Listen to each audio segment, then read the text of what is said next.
3 atau 2%. Lebihnya orang nikah aja kan. Jadi nggak ada tuh semua orang, kita bikin perjanjian pranikah. Nah, jadi kalau dari 100 pernikahan paling cuma 1 atau 2% rata-rata yang membuat perjanjian pranikah. Dan pada umumnya perjanjian pranikah itu dilakukan oleh orang-orang yang kaya.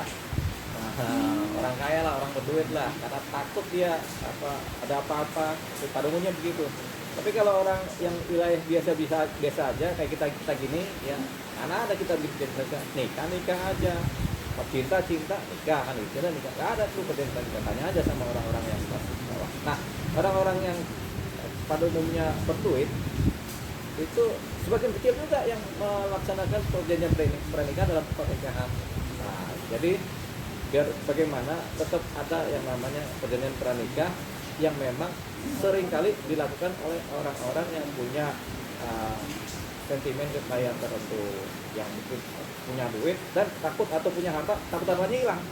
Itu ada punya itu. Tapi ada juga perjanjian pranikah karena suatu keadaan tertentu, misalnya takut ditinggalin, takut kalau ada apa-apa kan begitu, atau ada hal-hal lainnya khusus, misalnya ada persoalan warisan. Nah, jadi itu juga seringkali dibuat perjanjian pranikah ya. Tapi pada umumnya perjanjian pranikah itu lebih kepada soal kepemilikan jasmani daripada persoalan psikis. Jadi pada umumnya persoalan jasmani itu termasuk kepemilikan harta daripada persoalan kejiwaan gitu. Pada umumnya gitu. Jadi karena yang diperjanjikan juga barang-barang yang kelihatan. Misalnya, nanti kalau ada saya punya warisan, saya nikah sama kamu, ini warisan tetap warisan ya, ini dianggap harta saya, jadi bukan harta kamu. Nanti kalau saya punya pemasukan besar, ya ini punya saya ya, kamu sendiri kan gitu. Jadi ada juga perjanjian pranikah yang memang kita nih yang bikin perjanjian ini ya sudah, hartanya masing-masing.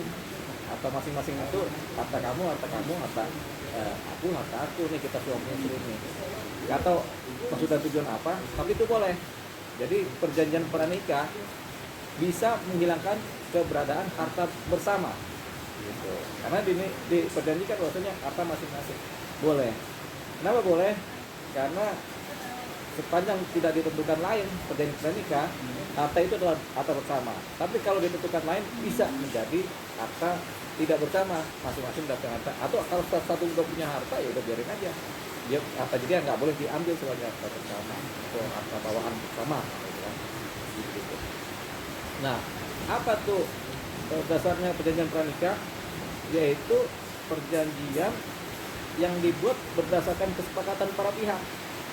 Dalam hukum perdata, perjanjian yang dibuat berdasarkan kesepakatan para pihak dan sifatnya ada sebab, ada klausa yang halal, terpenuhi unsur mampunya sebagai pribadi membuat perjanjian, boleh. Jadi perjanjian ini kemudian mengikat para pihak menjadi hukum dari para pihak membuatnya. Itu yang akan didahulukan. Kecuali dia bertentangan dengan hukum, baru bisa dibatalkan perjanjian. Gitu. Jadi kita bicara filosofi perjanjian pranikah, dasarnya adalah karena adanya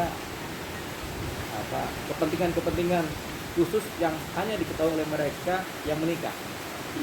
Tapi pada umumnya adalah mengenai harta. Jadi pada umumnya perjanjian pranikah itu membahas mengenai keadaan-keadaan kepemilikan jasmani.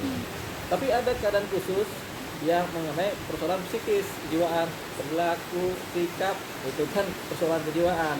Itu bisa diatur juga. Tapi kan itu agak sumir bagaimana membatasinya ya. Dan batasan-batasan secara kejiwaan, secara perilaku juga sulit dicerna begitu. Misalnya, kamu nggak boleh selingkuh, ya kan? Kalau nggak ketahuan bagaimana? Ya boleh. Seperti itu. Jadi boleh-boleh aja itu dibikin perjanjian, tapi memang sumir lah ya. Nah, makanya perjanjian itu kan harus membuat barang-barang yang kelihatannya ada fisik dan bisa diukur.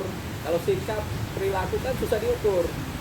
Sebatas mana dianggap selingkuh, sebatas mana dianggap nggak selingkuh kan nggak dapat. Apalagi kalau selingkuhnya nggak ketahuan, gitu kan. Selingkuh sama teman sendiri nggak ketahuan kan jalan-jalan gitu aja.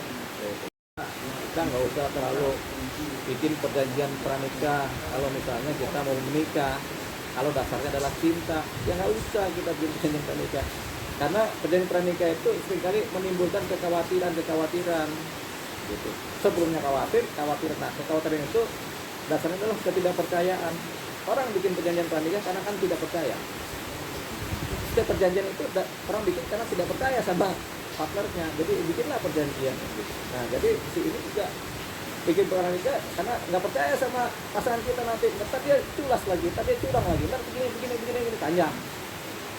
Sementara dasarnya pernikahan kan untuk selamanya, sekali dan selamanya, punya anak-anak berketurunan gitu. Jadi itu yang ininya, yang filosofinya ya dari pernikahan itu. Jadi nggak perlu ada perjanjian pernikahan. Tapi kita tidak menolak juga, atau kita tidak nggak boleh ada perjanjian pernikahan. Ya ini tergantung sifat-sifat masing-masing manusia. Kalau manusia ini individu merasa ini penting buat masa depan saya pribadi, segala macam ya, jalankan aja. Tapi kan pernikahan itu adalah sarana bersepakat berpasangan, tapi dengan keadaan-keadaan tertentu. Kalau ada apa-apa gue cerai nih, gitu kan, harta gue kan gitu kan. Jadi udah dipikirin. Jadi tergantung bagaimana kita tujuan menikahnya. Kalau tujuan kita kita udah saling cinta untuk masa depan sampai tua, hidup mati, ya itu nggak perlu yang begitu-begitu. Buat kekurian sama ya, emang mau cerai?